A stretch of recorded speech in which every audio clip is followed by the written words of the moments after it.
Pada hari yang cerah, datanglah Om Brewok ke bengkel Paman Gopal. Beliau bukan membawa data laporan korupsi skala internasional, melainkan sebuah double gear yang sudah patah, seperti kepercayaan rakyat pada wakilnya. Double gear tersebut langsung diperiksa, diukur, diteliti, dibatin. Dari Lintang Timur sampai ke Senayan, dari belakang pasar sampai kantor kelurahan. Hasilnya, vonis diputuskan. Ada satu batang baja bekas yang akan menjadi tumbal berikutnya. Baja itu langsung dijepit oleh cak mesin bubut, seperti rakyat yang dijepit harga kebutuhan pokok yang semakin naik. Lalu muncullah mata pahat, sang algojo tanpa gaji yang mengeruk permukaan batang gear pelan-pelan, pasti, dan yang terpenting, tidak menimbulkan bencana nasional. Tiba-tiba, muncul spidol Partai Ekopatrio, menandakan adanya undangan resmi untuk menderita. Garisan dibuat, ditandai, dan ulir pun dilahirkan tanpa perlu ritual joget TikTok. Lanjut, Paman Gopal berpindah ke baja yang menjadi korban tumbal kedua.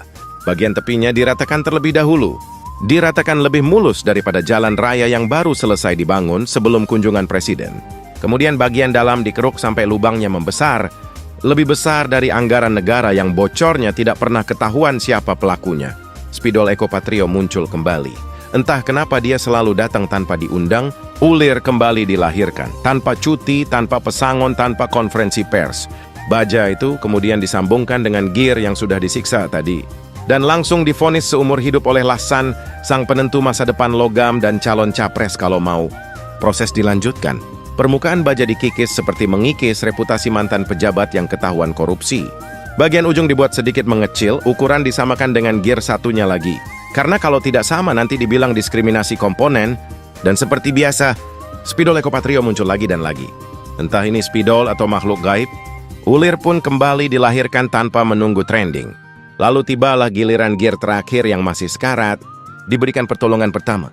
Bagian batang dipotong seperti memotong wewenang pejabat yang terlalu banyak gaya. Bagian lubang diperbesar, mirip seperti anggaran proyek yang membengkak tapi kerjaannya cuma tidur. Untuk terakhir kalinya, spidol Ekopatrio dipanggil. Ia melahirkan ulir lagi, dan setelah itu resmi pensiun dini karena rakyat sudah bosan melihatnya. Gear tersebut akhirnya disatukan dengan baja tumbal tadi. Langsung divonis sehidup semati oleh Lasan yang Maha Agung. Sentuhan akhir, bekas las dibersihkan supaya tidak mengganggu sistem kenegaraan.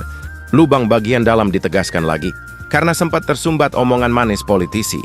Dan akhirnya, Paman Gopal mengumumkan double gear telah bangkit dari kematian. Sebuah mahakarya keajaiban yang bahkan anggota DPR pun tidak akan bisa buat. Bahkan jika diberi anggaran tak terbatas plus fasilitas studi banding ke Swiss, jangan